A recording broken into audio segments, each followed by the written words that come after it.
In the previous video, we talked about a density meter, and I told you there's a few other things that I would like to discuss with you about the density meter before we move on. And the first topic that we're going to concern ourselves with is something called an auto sampler. And the reason I'm mentioning it now is because a lot of the equipment that we have in our laboratory can, or already has, an auto sampler attached to it. So what's the purpose of an auto sampler? Well, an auto sampler will allow you to put samples onto the machine, and you can put numerous samples onto the machine. Some of these will only take maybe 12, or some of them can actually go up to like 146 or 148, just depending on the size of the auto sampler and what type of machine they are attached to. So the auto sampler makes my life wonderful. And the reason is because I can go over, I can load 20 samples up at one time, I can tell the machine, you've got 20 samples to run, and then I walk off and I leave it. I never have to go back really and inject anything throughout that set. Now, I probably would want to go back just to make sure it's continuing to run the proper way, but as far as all the work's been done for me now. I let the machine take over, I let the machine do the density values, I let it do each one 5 times, I let it do an average, I let it do a standard deviation, I report all the statistics, I print out the reports as they finish. No big deal. My life becomes much easier, and I do not have to worry about hardly anything at all when it concerns density measurements now. Okay, so that's the purpose of an auto sampler. So this is what an auto sampler would look like. Remember, I told you that there's different versions of a density meter, okay? And this density meter is maybe set up to take an auto sampler. And this is what you're seeing here in the very front part of the picture. So this tower basically it holds a needle or syringe, and this syringe will go to the vials and it will suck the sample up through the syringe, and that syringe will then inject it through a series of tubing inside of the instrument and then out into the waistline. So here I can kind of see loading up numerous different samples, and notice that they have barcodes on them, right? We already talked about the purpose of the barcodes, but it will load up tons of samples around what we would call the carousel. This would turn throughout the analysis. It would present the sample to the needle. The needle would suck up the sample, inject it into the machine. You do not have to do that on your own. And then it will clean itself, and then it will go to the next sample, and it will repeat the process all over again. You can kind of imagine that these auto samplers are very expensive. Normally, the auto samplers for a particular machine on average will be anywhere from $8,000 to $15,000 a piece. Okay? So that tells you how expensive that they are, and that also tells you why we do not have auto samplers for every single instrument that we have in our lab, right? This is quite a bit of money. We can purchase a whole nother piece of equipment for that amount of money, but depending on the number of samples we process, sometimes an auto sampler would make sense for us.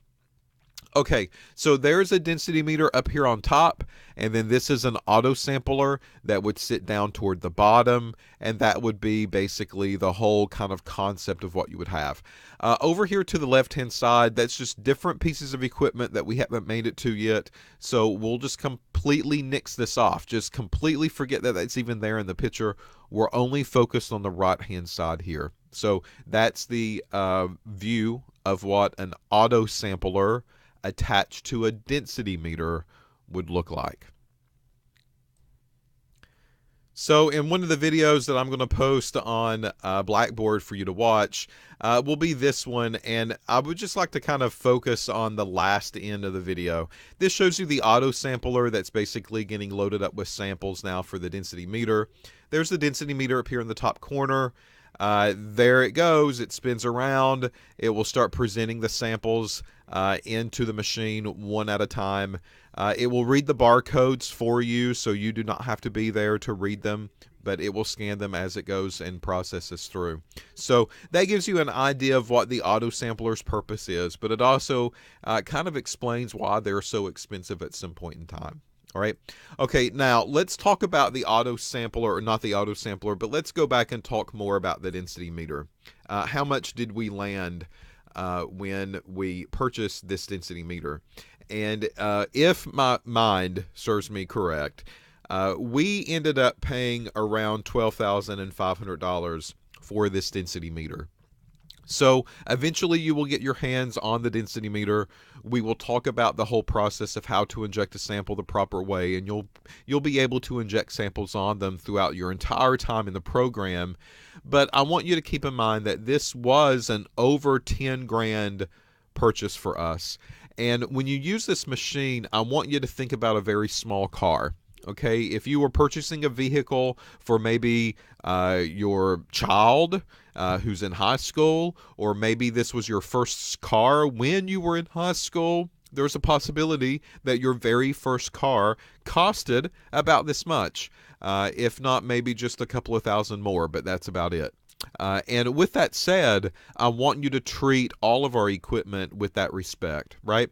So $12,500, that's not just pennies dropped in a bucket. We want to make sure that we take care of it. We want to make sure that we constantly keep it maintained and cleaned, and that we don't abuse it. And at any point in time, if you feel uncomfortable about injecting sample, or you don't really know if you're doing it the proper way, then that's the purpose of us. Come to us, let us know. We'll review it with you however many times it takes to review it for you to get it and for you to feel comfortable with it. So this is the story with our density meter. And again, if you're in the 114 class, you will have a chance to use it for the very first time. And then from that point on, as many times as you need to use it, if the lab calls for a density measurement for you to obtain, you're more than welcome to do it by hand, but you're also more than welcome to do it using the density meter. That's why we have it in our laboratory. We want you to use it. We want you to feel comfortable with it. So in this kind of folder that we've created for the density meter, you've now listened to me babble on about the density meter itself. And then there will be a couple of videos that I would like for you to watch about the instrument, and then you will finish an assignment on the density meter. And this is how the module folder will be set up, right? So we'll break it down according to pieces of equipment. Then we'll give you an assignment associated with that piece of equipment and what you've learned about it. And then you'll go on to the next one. Now, before I stop this video, there's one more thing that I want to discuss with you about the density meter, and that is an internal video. All right. So inside of this density meter, we have something that we like to call a U-tube. All right. So what happens is that the sample comes in, and the sample is supposed to fill this U-tube completely up, completely full, right?